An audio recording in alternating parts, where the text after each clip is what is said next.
बच्चों कैसे हैं आप लोग। और आज हम लोग देख रहे हैं छंद छंद में देख रहे हैं दोहे को और देखते हैं कि मात्राएं कैसे लगाते हैं। और चरण तो आपको पता ही होंगे कि 4 चरण होते हैं। चरण क्या होते हैं?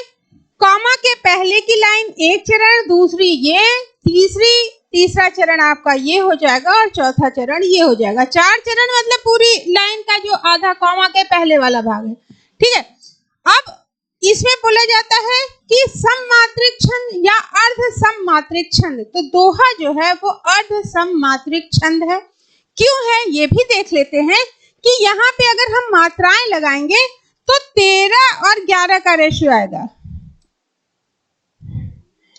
13 और 11 यानी पहले में और तीसरे में 13 मात्राएं होंगी और दूसरे और चौथे में 11 मात्राएं। तो अर्ध सममात्रिक हुआ कि नहीं? अगर चारों में 11 या 13 होती तो ये सममात्रिक होता, लेकिन क्योंकि यहाँ पे आपकी पहली में और तीसरी में 13 मात्रा है और दूसरी और चौथी में 11 मात्राएं हैं, इसीलिए इसको अर्ध सममात्रिक छंद बोला जाएगा। क्लियर हो गया? अब चलिए मात्राएं कैसे लगाते हैं देख लीजिए।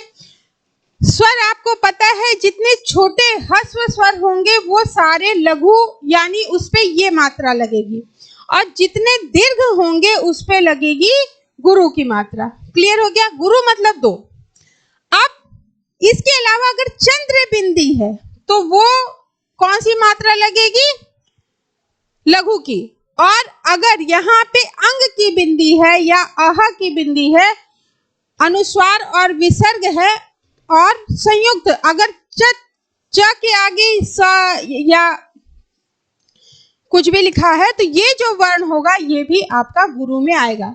तो बाकी वो चीजें आपको ध्यान होंगी ही, बस आपको ये ध्यान रखना है कि अगर 2 वर्ण के आगे, आधा के आगे एक पूरा वर्ण है तो यहाँ पे गुरु लग जाएगा। अगर ये मात्रा लगी है तो गुरु लग जाएगा, अगर अंक की मात्रा लगी है तो गुरु लग जाएगा, अगर चंद्र बिंदी लगी है तो यहाँ पे क्या लगेगा? यहाँ पे लघु लग जाएगा। क्लियर हो गया? तो चलिए मात्रा एक बार लगा के देखते हैं। मेरी ए की मात्रा है तो क्या लगेगा? गुरु लग जाएगा। बड़ी ई की मात्रा है तो यहाँ पे गुरु लग जाएगा। भव तो यहाँ पे क्या लगेगा? लघु लघु। बड़ा आ की मात्रा लगी हुई है तो यहाँ पे क्या हो जाएगा? गुरु गुरु। अब यहाँ पे ह है तो क्या लगेगा? लघु लगेगा, और ओ की मात्रा है तो गुरु लग जाएगा। अब काउंट कर लेते हैं। 2 2 4 5 6 7 8 9 10 11 12 13 13 आ रहा है पहले चरण में। अब दूसरे पे देखते हैं। गुरु गुरु क्यों? क्योंकि बड़ा आ है, बड़ा आ है तो यहाँ भी गुरु लगेगा। यहाँ पे अ है, छोटी की मात्रा है इसलिए यहाँ पे लघु लगेगा। यहाँ पे ओ की मात्रा है तो गुरु लगेगा, और यहाँ पे आपका लगेगा लघु। तो क्या कितनी मात्रा हो गई? 2 2 4 5 6 7 8 9 10 11। क्लियर हो गया?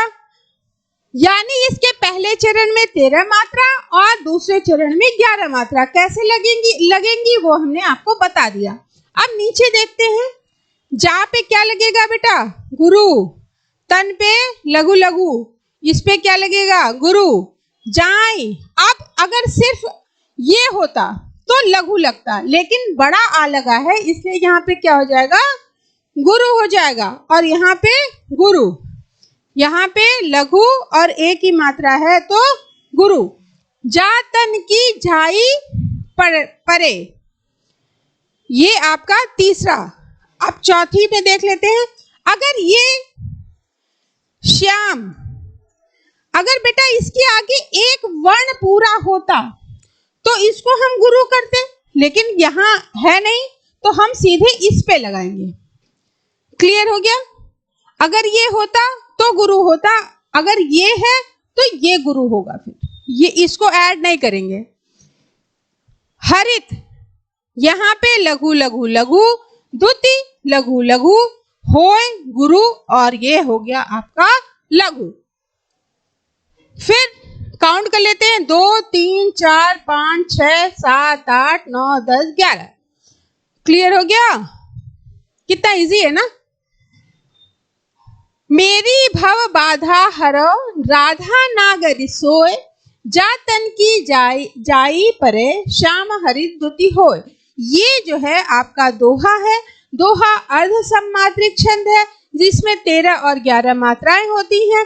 13 मात्राएं प्रथम और जो आपका तृतीय चरण होगा उसमें होंगी, द्वितीय और चतुर्थ में आपकी कितनी मात्राएं हैं? 11 मात्राएं हैं। तो ये आपको ध्यान रखना है।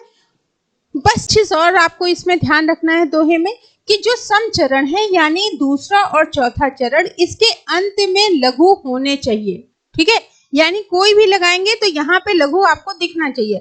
साथ में जो आपका विषम चरण यानी वो संख्या जो कटेगी नहीं, तो पहली और तीसरी ही तो नहीं कटती मैथ में, तो यहाँ पे क्या नहीं होना चाहिए? जगण नहीं होना चाहिए। जगण में एक लघु, एक गुरु और एक लघु होता है। तो चेक कर लेते हैं क्या ऐसा है। देखिए, गुरु लघु गुरु आ रहा है, गुरु लघु गुरु आ रहा है, तो ये आपका दोहे का ही उदाहरण होगा। क्लियर हो गया? यानी ये दोहा ही है।